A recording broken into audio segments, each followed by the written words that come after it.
So it looked like Bria Hartley is going into hiding. And it looked like Bria Hartley is running after news broke about Sophie Cunningham being out for the season. In a single moment, the season seemed to slip away. Sophie Cunningham clutched her knee in pain while Hartley walked off with a smirk that said it all. Indiana later confirmed the worst: an MCL tear. Sophie is out for the season. As her family pleaded with the league to better protect its players, Hartley appeared more amused than remorseful, her reaction alone raising eyebrows. But it didn't stop there. The smirk went viral, and what Hartley did next only deepened suspicions. We'll break that down shortly. Is this just the beginning of more trouble for Hartley? Is she scrambling to fix a situation that could lead to a suspension? Was it a dirty play? Drop your thoughts in the comments. Let's get into it. This picture is going viral with Bria Hartley with the sinister grin, right? This malevolent look that's on her face right now, clearly smiling after injuring Sophie Cunningham. What kept resurfacing wasn't just the image of Sophie on the ground, it was what the cameras picked up right after. As trainers rushed to Cunningham's side, a replay angle showed Hartley glancing back with what many saw as a grin. That single freeze frame spread like wildfire across social media, quickly becoming the flashpoint for outrage. Fans weren't fixated on the collision itself, they were locked in on that expression, pausing, replaying, and insisting it said everything about Hartley's intent. The play that just occurred. That's like she tries to slide over right there, and Hartley just kind of falls and makes collision with that lower leg. You see her immediately grab it. And she went down hard and was clearly in a lot of pain. The play itself was chaotic. Up to that moment, both teams had been trading baskets, keeping the pace tight and the energy high. Then, out of nowhere, Hartley barreled in at an awkward angle, slamming into Sophie's planted leg. She collapsed instantly, clutching her knee, as the arena fell into stunned silence. But while the crowd held its breath, the online conversation took a sharper turn, fueled not by the collision itself, but by clipped highlights of Hartley's reaction. Oh, and Cunningham is down. My goodness.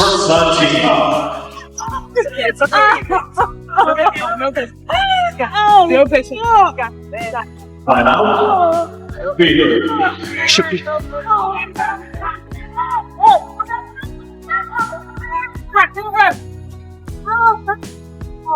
In a scary moment as we went to commercial, Sophie Cunningham hit the floor hard and she is being helped off the floor, heading back to the locker. Context only added fuel to the fire. Hartley already carried a reputation that made fans question her judgment. In recent seasons, she'd been ejected for overly physical plays, and most infamously was involved in a heated altercation with Angel Reese that ended in a hair pull. With that history in mind, many didn't see the collision with Sophie as accidental, they saw a pattern. Atkins, 7 to shoot. Cardoso rolls, catch. Cardoso over the top, can't get it. Reese fights for the rebound and a foul, and this time gets a little chippy and a shove on Nelson Adota. And listen, this arena typically will see some ringside fight. So when a smirk appeared on camera just seconds after Sophie's injury, it reignited those past altercations and pulled them straight into the conversation. Even without an official ruling on intent, many fans felt they were watching a pattern unfold, one that Hartley couldn't shrug off so easily this time. So Mike put this up about an hour ago. He said to all of those defending Bria Hartley, look at what she liked on Instagram. Emo, she's the dirtiest player in the league and should be kicked out. Most recently, Sophie Cunningham has been hurt with the knee tear and is out for the season. Look at this. Look at this. Now, Bria is the definition of consistency. Now, this is her liking this. This is her liking this post. Y'all see that? Breezy, 1414, and others.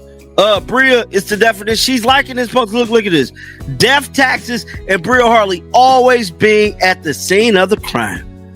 Now, that's her choke slamming Angel Reese. Still, the injury shifted everything. This wasn't a scare. Sophie could simply shake off tests confirmed a torn MCL, ruling her out for the rest of the season. What might have been chalked up as an unfortunate collision quickly escalated into the centerpiece of a broader conversation, one about player safety, accountability, and where the line gets drawn. Sophie Cunningham, let's be clear here.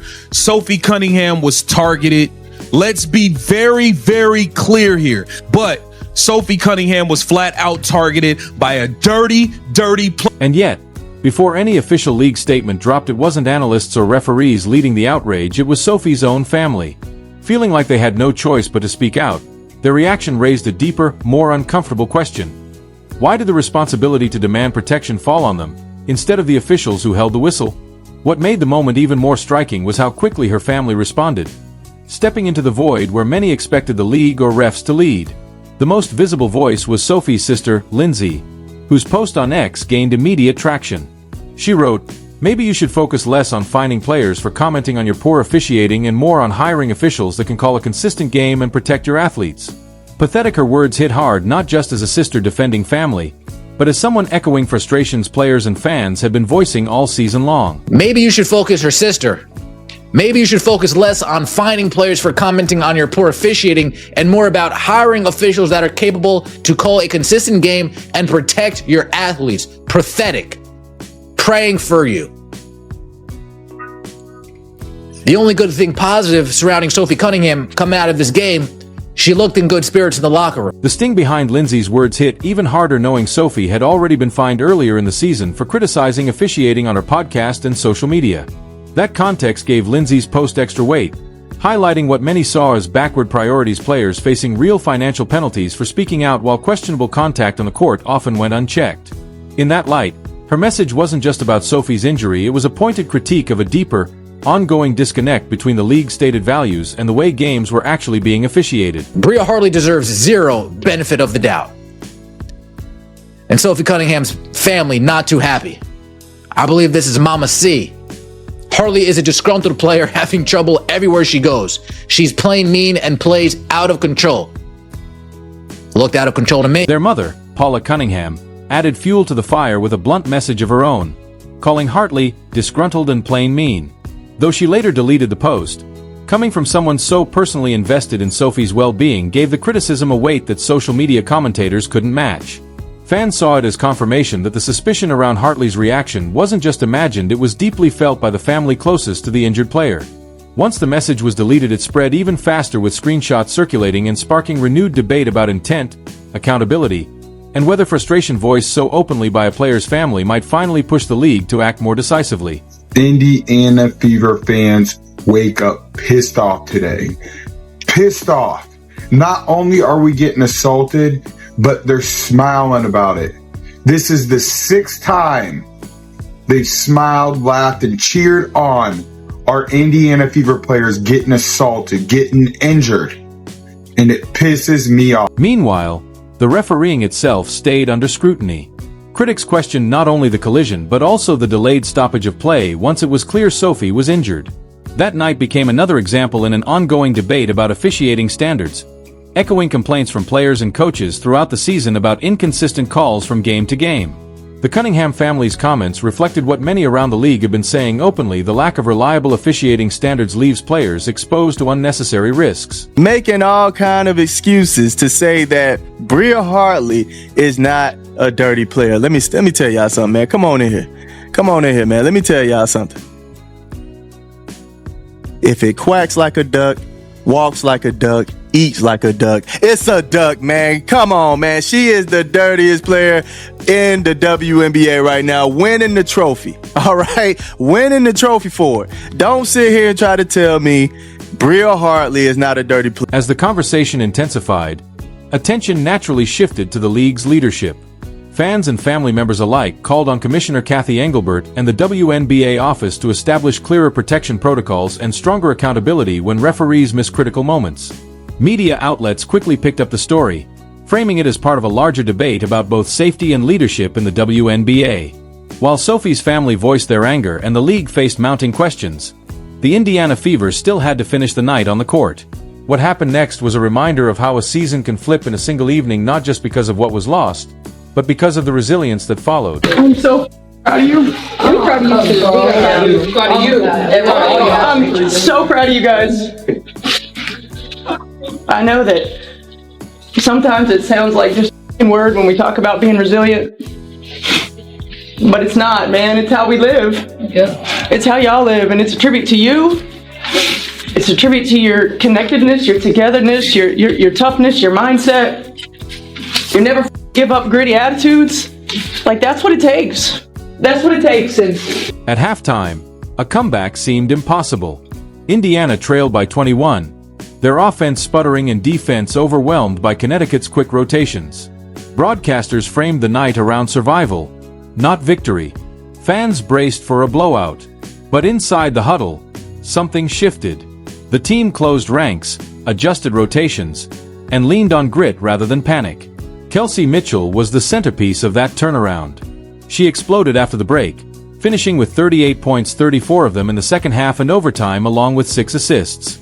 Every shot she knocked down chipped away at the deficit and gave the Fever a chance to breathe.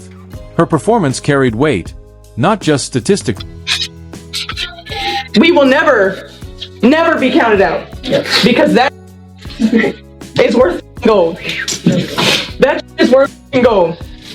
Kels, goddamn baby. Put us on your back. Oh, big time. The resurgence wasn't solely on Mitchell. Odyssey Sims provided steady control of the floor, cutting down turnovers, slowing the pace when needed, and ensuring possessions ended with good looks. She calmed the team in moments when frustration could have overtaken them. Logging a game-high 42 minutes, Sims contributed 19 points and 7 assists, stepping up significantly in the absence of key players. Assassin Kelsey Mitchell has a new career high.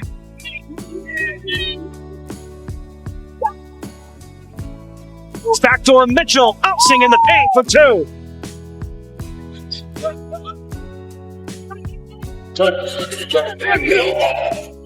Kelsey Mitchell, the pig is matched up. Mitchell squeezing through for 2 at the foul.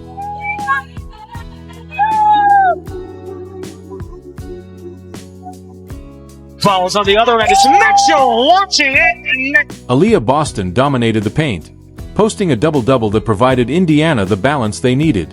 Her rebounding and interior defense stifled second-chance opportunities and created space for Mitchell's scoring runs to have greater impact.